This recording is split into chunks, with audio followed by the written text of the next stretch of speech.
Cela devait être une avancée majeure pour le football mondial, une toute nouvelle Coupe du Monde des clubs, 32 équipes, une cagnotte incroyable de 100 millions de livres, Messi jouant pour l'Inter Miami, des matchs dans des stades emblématiques. Mais à quelques jours du coup d'envoi, le monde s'est soudainement souvenu de l'endroit où le tournoi devait avoir lieu, les États-Unis d'Amérique. Et le timing, Donald Trump se retrouve une fois de plus au centre de la scène politique, et cette fois, aussi sur la scène du football. Tout a commencé avec des descentes anti-immigration. Des agents de lycée ont commencé à arrêter massivement des personnes sans papier. En réponse, des manifestations, des affrontements, des voitures incendiées dans le centre-ville de Los Angeles. Et c'est justement là, en plein chaos, que le PSG et l'Atlético sont censés jouer ce dimanche. Un couvre-feu est décrété. La ville est placée en confinement. 700 marines et 2000 membres de la garde nationale sont déployés.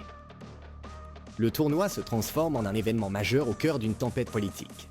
La FIFA est restée silencieuse jusqu'à la dernière minute.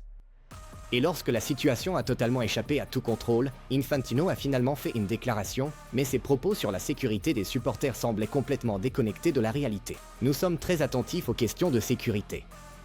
Le plus important est de garantir la sécurité de tous les supporters. Mais voici la réalité. Les équipes logent dans des zones soumises au couvre-feu. Des matchs sont programmés à proximité de bases militaires.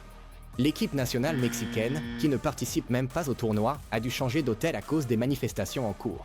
Et la situation empire.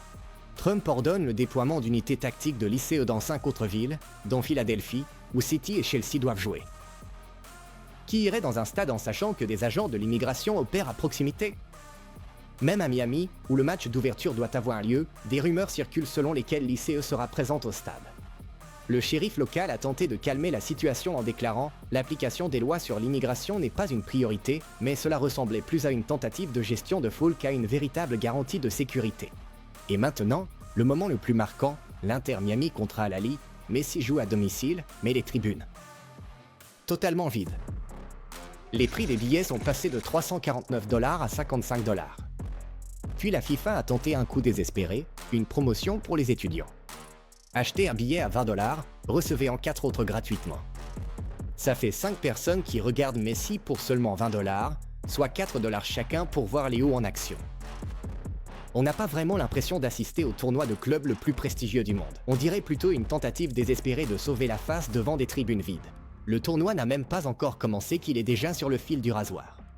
Manifestations, présence militaire, peur, chute des prix, tensions politiques, tout cela transforme ce qui devait être une fête du football en une expérience dangereuse. Et la vraie question n'est pas de savoir qui va soulever le trophée. C'est plutôt, est-ce que le tournoi ira même jusqu'au coup de sifflet final? Parce que quand les sirènes couvrent les applaudissements, le football ne se sent plus chez lui, même dans les plus grands stades du monde. Likez la vidéo, partagez-la et abonnez-vous à la chaîne. Je vous souhaite à tous une journée paisible. Prenez soin de vous.